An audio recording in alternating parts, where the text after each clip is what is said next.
Gentlemen, for joining us on Newsnight tonight. Let me start with you, Deji Adeyanju. It does look like the wind is being taken off the sail of this planned protests. I mean, how many reports that we played back to back there, this group and that group pulling out, distancing themselves, from the planned protests. And in spite of pleas from the president, from the lawmakers, from traditional rulers, and what have you, they're still going ahead with the protest. Of course, protest continues. You cannot pull out of a protest that you did not organize, that you were not invited to join. Right. And these are just hungry people who are being paid by the government to come on air and embarrass themselves and their families. So nobody's... Nigerians, what makes you think they are being paid by government? Of course, the government is sharing billions. I've been sharing billions in the last 3 weeks to different groups, religious people, and all kinds of people, trying to get people to frustrate their protests. But you're going to see what's going to happen all over the country on the 1st of August. The government is going to learn a bitter lesson about taking the people of Nigeria for granted. Now, that exactly is what the government is concerned about, and those who are dissociating themselves from this protest. When you say the government will see what will happen on the 1st of August, what exactly will happen? I mean, Nigerians are expecting a peaceful. It's going to be extremely. It's going to be extremely peaceful. Right. Extremely. Nigerians are going to express themselves in line with Section 40 of the Constitution, that Nigerians have the right to assemble, to gather, and to express their grievances at government at all levels. And this is an inalienable right of every citizen of this country.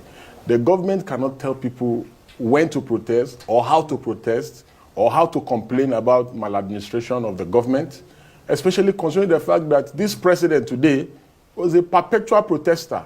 He's a man that has funded protests against government. He has always been in the opposition funding protests against government, and basically, because he has been doing it, I don't know how someone who has been funding protests no longer wants protests when he's now in the saddle of leadership. And because karma is the universal donor, it must go round, because you funded protests against the Jonathan government in 2012 when over subsidy removal. Today you have removed subsidy, and today you do not want Nigerians to protest. And they've been calling groups for the past 3 weeks to the villa, to all kinds of places, to ministries, to give them money, to go and be organizing town hall meetings and all these things. Has your group been invited? Severally, we have. Severally. We have declined. We have spoken to some people in government, and we have told them, we said, if you want this protest not to hold, remove fuel subsidy. Bring back fuel subsidy. If you want this protest not to hold, do ABC, things that will improve the life of people, not collect money, collect dollar from people in government, and you go on television and start embarrassing yourself. All right, Bello Chukwu, we saw you in one of the reports there, distancing yourself from the protest. Is it that this hunger, the biting hunger, the hardship, does not affect you? You're of the youth wing of the Christian Association of Nigeria. Are you not impacted by the overall, downturn in the economy? And don't you empathize or sympathize with what those who are calling for protest are saying? Good. Thank you so much.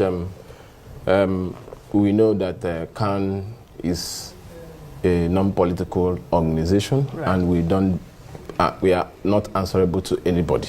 We are independent, and the press conference we granted today, we draw inspiration and clue from our parent body. You will see that the CAN president and everybody, we said we can explore other options to address this issue of protest, like dialogue, town hall meetings, etc. Because we believe that let's take a clue from the NSAS protest, right, where hoodlums hijacked the process and the protest, and it becomes a means of looting and the destruction of lives and properties. A lot of youth lost their lives. A lot of people, businesses collapsed because of the protest. Now, we are not saying that there is no hunger in the land. We are not saying that people are not suffering. We are not saying that government is not doing anything. But we know that if we channel our energy to a productive and a very viable avenue, what are the viable avenue that we need to? Let's engage the government.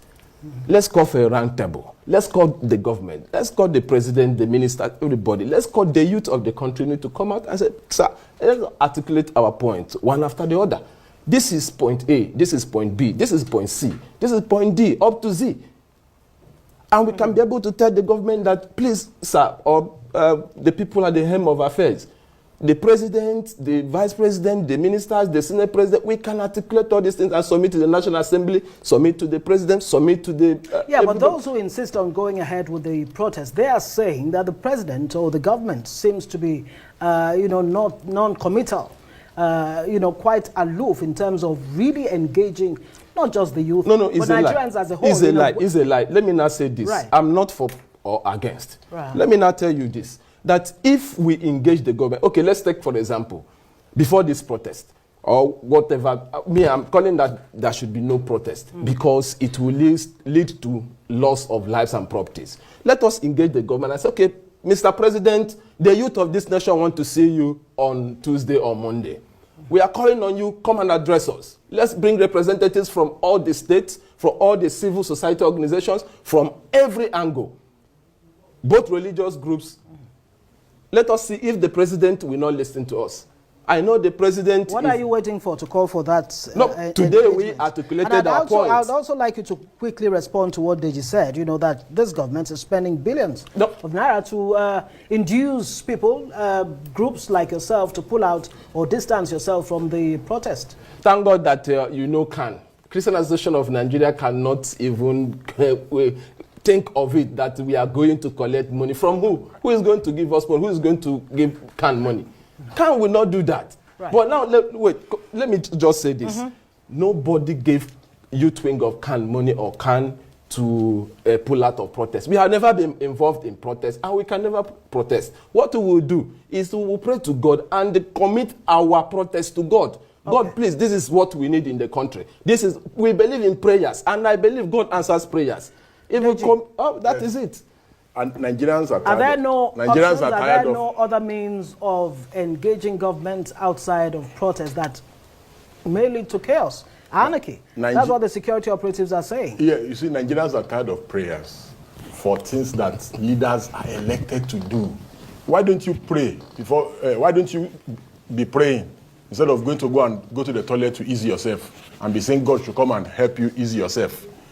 Things that God has given you the capacity, the power. It's only in Nigeria. Nigeria is the world headquarters of fake pastors and 419s who stay on the pulpit and deceive people. A country where leaders are elected to do a job, they don't do it. Religious leaders should be telling you to pray for them. So you think God is that jobless to come and be helping your leaders to fix the country? So these are the people who they enable bad leadership and bad governance in this country.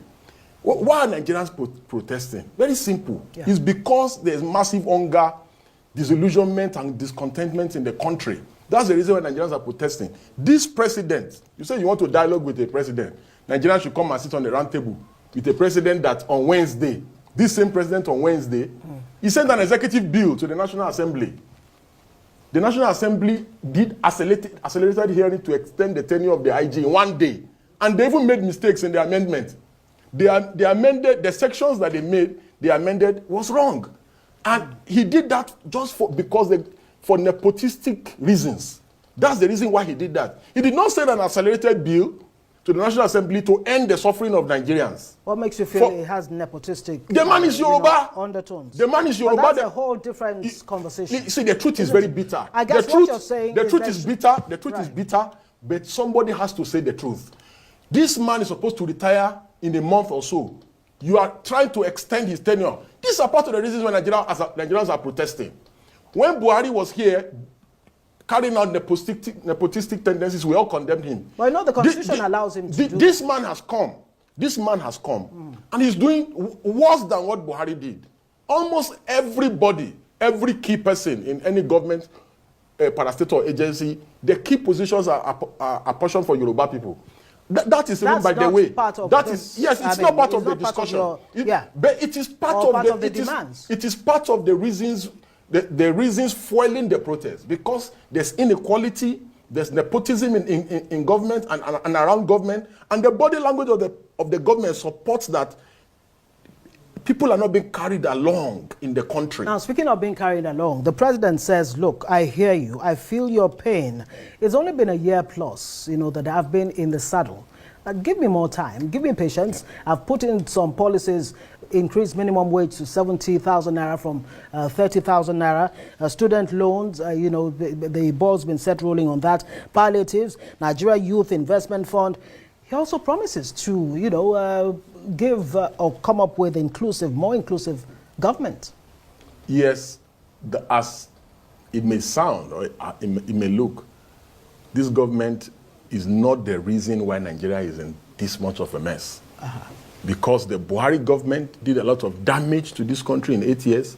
However, this government in 1 year has done more damage to the Nigerian economy than Buhari did in 8 years.